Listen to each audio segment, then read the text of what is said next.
আমি রুমিন ফারহানা আমার বাসার সামনে একদল ছেলে লাঠি হাতে গেট ভাঙচুর করে গেল। রাজধানীর এলিফ্যান্ট রোডে ব্যারিস্টার রুমিন ফারহানার বাসায় হামলার অভিযোগ উঠেছে।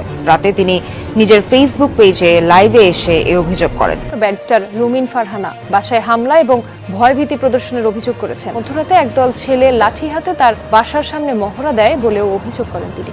একই সাথে বাসার গেটে ভাঙচুর করে বিএনপির কিছু লোক, তারা সেখানে রীতিমতো হামলা চালায়, আমার নেতা কর্মীদের উপরে হামলা চালায়, আমাকে এক পাশে ধাক্কা দিয়ে ফেলে দেওয়ার মতন অবস্থা তৈরি হয়।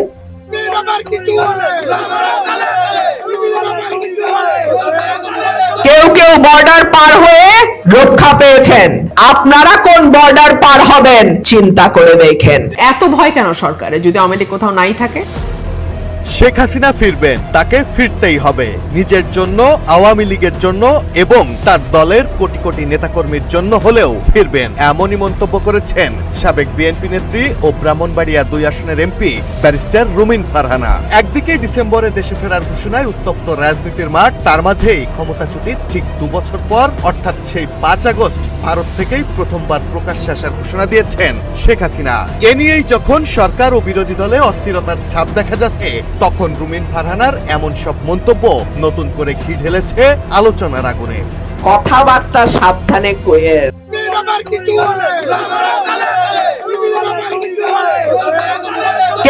দর্শক, ব্যারিস্টার রুমিন ফারহানা এমন কি বক্তব্য দিয়েছেন, সেই বক্তব্য নিয়ে সারা দেশে তুলপাল সৃষ্টি হয়েছে এবং আলোচনার সমালোচনা কিন্তু ঝড় উঠে গিয়েছে। এবং ব্যারিস্টার রুমিন ফারহানার এই বক্তব্যের পিছনে কি লুকিয়ে আছে এবং রাজনীতির ভিতরে কি ঘটতে চলেছে, যা আপনারা এই ভিডিওটা দেখলেই বুঝতে পারবেন।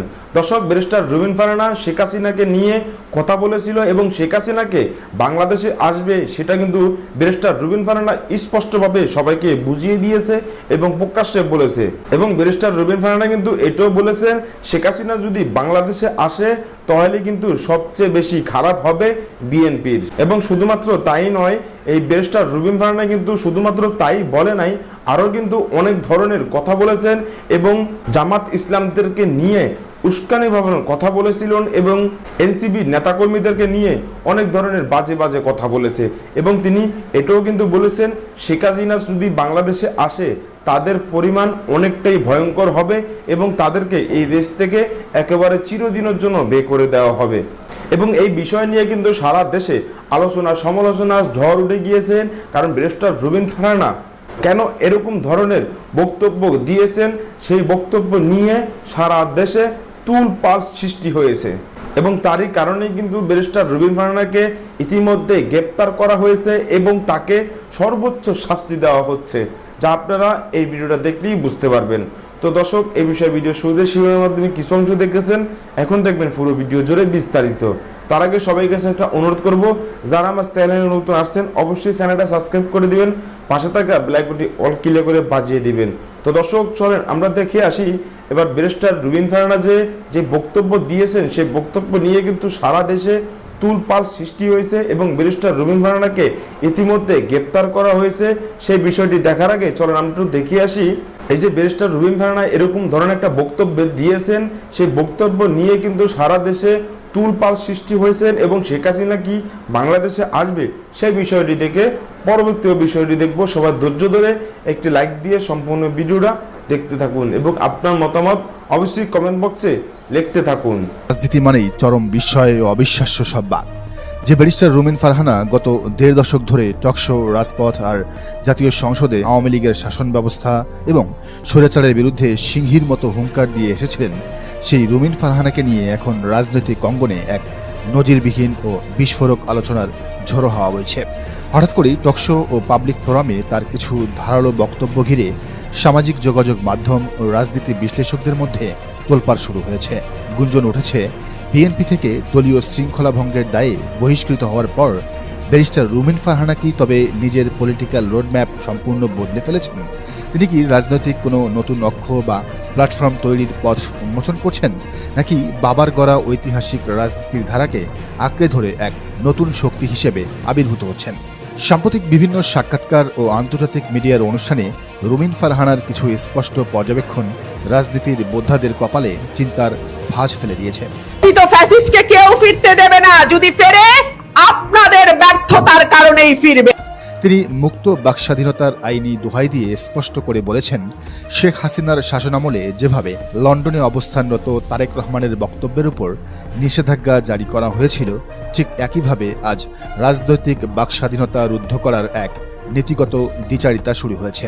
তিনি আরও স্মরণ করিয়ে দিয়েছেন, যে কোনো প্রধান রাজনৈতিক দলের লাখ লাখ সমর্থক এবং তৃণমূলের অবস্থানকে মনস্তাত্ত্বিক চাপ বা নিছক দমনপীড়ন দিয়ে মুছে ফেলা সম্ভব নয়, বরং তাদের গণতান্ত্রিক রাজনৈতিক প্রক্রিয়ায় সঠিক উপায়ে হ্যান্ডেল না করা গেলে দেশে দীর্ঘমেয়াদী অস্থিতিশীল এবং সংকট তৈরি হতে পারে, যা বিএনপির সামাল দেওয়া কঠিন। এই বক্তব্যগুলোর সামনে আসতেই রুমিনের এক সময়ের রাজনৈতিক সতীর্থ এবং সমালোচকরা আঙ্গুল তুলে অশালীন আক্রমণ শুরু করেছেন। কেউ কেউ বলছেন তিনি নাকি পরোক্ষভাবে সুশীলতার আড়ালে বিজাতীয় কোনো এজেন্ডা বা বিপরীত মেরুর প্ল্যাটফর্ম প্রমোট করছেন, আওয়ামী লীগকে দেশে ফেরানোর প্রচেষ্টা চালাচ্ছেন। তবে রুমিন সমর্থকদের দাবি এটি কোনো দলীয় দালালি নয়, বরং একজন অক্সফোর্ড লন্ডন ফেরত স্বাধীন ব্যারিস্টার ও নিরপেক্ষ আইন প্রণেতার সাহসী সংবিধানসম্মত পর্যবেক্ষণ। ব্যারিস্টার রুমিন ফারহানার এই আত্মমর্যাদার লড়াই কিন্তু হুট করে তৈরি হয়নি। 17 বছর ধরে বিএনপির কেন্দ্রীয় রাজনীতিতে আন্তর্জাতিক বিষয়ক সম্পাদক হিসেবে রাজপথে টিয়ারশেল খেয়েছেন, মিডিয়ার মুখোমুখি দাঁড়িয়ে দলের ঢাল হয়েছেন। কিন্তু 2026 সালের নির্বাচনে দলীয় হাইকমান্ড জোটের শরিক দল জমিয়তে ওলামায়ে ইসলামীকে ব্রাহ্মণবাড়িয়া 2 আসনটি ছেড়ে দিলে রুমিনকে চরম বঞ্চনার শিকার হতে হয়। বাবার আপোষহীন রক্তের উত্তরাধিকার বহন করে রুমিন ফারহানা কোনো তোষামত না করে একাই নির্দলীয় স্বতন্ত্র প্রার্থী হিসেবে লড়াইয়ের ময়দানে নেমে পড়েন। হাস প্রতীক নিয়ে বিএনপি জোট প্রার্থী মাওলানা জুনায়েদ আল হাবিবের বিরুদ্ধে 1,18,000-এরও বেশি ভোট পেয়ে 38,000-এরও বেশি বিশাল ব্যবধানে বিজয়ী হয়ে নিজের অপ্রতিরোধ্য জনবৃত্তির প্রমাণ দেন। দলীয় শৃঙ্খলা ভঙ্গের অজুহাতে বিএনপি তাকে স্থায়ীভাবে বহিষ্কার করলেও রুমিনের জনপ্রিয়তাকে রুখতে পারেনি। বিজয়ী হয়ে এলাকায় ফুল দিতে গেলে কিংবা 21শে ফেব্রুয়ারিতে স্মৃতিসৌধে শ্রদ্ধা জানাতে গেলে স্থানীয় বিএনপি নেতাকর্মীদের বাধার মুখে পড়েন তিনি। ছিঁড়ে ফেলা হয় শ্রদ্ধার ফুল। পরবর্তীতে বিএনপির শীর্ষ নেতাদের সাথে রাজপথ এবং ফেসবুকে তীব্র বাকযুদ্ধ ও কটু বাক্য বিনিময়ের পর রুমিন ফারহানা প্রমাণ করেছেন তিনি কারো অনুকম্পায় রাজনীতি করার পাত্র নন। রাজনীতি বিশ্লেষকরা বলছেন, ব্যারিস্টার রুমিন ফারহানার ধমনীতে বইছে আপোষহীনতার ঐতিহাসিক রক্ত। তিনি 1948 সালের ভাষা আন্দোলনের প্রথম কারাবন্দী জাতীয় নেতা অলি আহাদের একমাত্র সন্তান। অলি আহাদ সেই বিরল ও কিংবদন্তি ব্যক্তিত্ব যিনি 1947 পরবর্তী পূর্ব পাকিস্তান মুসলিম ছাত্রলীগের অন্যতম প্রতিষ্ঠাতা ছিলেন। 1957 সালের ঐতিহাসিক কাগমারি সম্মেলনে মাওলানা ভাসানীর সাথে সাম্রাজ্যবাদ বিরোধী রাজনীতিতে শরিক হয়েছিলেন। তিনি শেরে বাংলা একে ফজলুল হক, হোসেন শহীদ সোহরাওয়ার্দী, মাওলানা ভাসানী এবং শেখ মুজিবুর রহমানের মতো নেতাদের সাথে সমকক্ষ হিসেবে রাজনীতি করেছেন, কিন্তু নীতির প্রশ্নে কোনোদিন কোনো ক্ষমতার কাছে মাথা নোয়াননি। পরবর্তীতে আওয়ামী লীগের সাথে ঝামেলা হওয়ার পর ডেমোক্রেটিক লীগ গঠন করে ক্ষমতার বাইরে থেকে লড়াই করেছেন। এরশাদ বিরোধী আন্দোলনে সামরিক স্বৈরাচারের নির্যাতন সহ্য করেছেন। রুমিন ফারহানা বারবার স্মরণ করিয়ে দেন তিনি সেই অলি আহাদের রক্ত, যিনি কেবল একটি সংসদীয় আসন বা ক্ষমতার উচ্ছিষ্টের জন্য কারো গোলামি করতে রাজনীতিতে আসেননি। এখন রাজনীতিতে চিরস্থায়ী শত্রু বা মিত্র বলে কিছু নেই। রুমিন ফারহানার ভবিষ্যৎ পদক্ষেপ নিয়ে এখন 3টি বড় রাজনৈতিক পথ উন্মুক্ত দেখছেন অভিজ্ঞ বিশ্লেষকরা। 1. পিতার ডেমোক্রেটিক লীগের পুনর্জাগরণ। অলি আহাদের প্রতিষ্ঠিত ও জাতীয় ইতিহাসের অংশ ডেমোক্রেটিক লীগকে নতুন প্রজন্মের সামনে আধুনিক মোড়কে পুনরুজ্জীবিত করে নিজের একক নেতৃত্বে দেশে এক শক্তিশালী স্বতন্ত্র তৃতীয় ধারা তৈরি করা। 2. স্বতন্ত্র শক্তির অক্ষ গঠন। সংসদে বসে নির্দলীয় ও বিকল্প বিরোধী নিরপেক্ষ জাতীয় প্ল্যাটফর্ম হিসেবে গণমানুষের অধিকার, সংবিধান ও সুশাসনের পক্ষে কথা বলে সরকারের চরম ভুল। দর্শক, ব্যারিস্টার রুমিন ফারহানা কিন্তু একসময় বলেছিল, যখন তোমার কেউ ছিল না তখন ছিলাম আমি, এখন তোমার সব হয়েছে পর হলাম আমি। কারণ ব্যারিস্টার রুমিন ফারহানা বিএনপির যখন খারাপ সময় গিয়েছিল এবং বিএনপি যখন ক্ষমতায় ছিল না, আওয়ামী লীগ যখন ক্ষমতায় ছিল, তখন কিন্তু এই ব্যারিস্টার রুমিন ফারহানা বিএনপির হয়ে তিনি রাজপথে কাজ করেছিল এবং সাধারণ মানুষের পাশে দাঁড়িয়েছিল। এবং বিএনপির হয়ে কেউ যদি কথা বলতে না পারতো তাহলে কিন্তু এই ব্যারিস্টার রুমিন ফারহানা আগায় আইসা কথা বলতো। এটা কিন্তু এই দেশের মানুষ সকলেই জানে।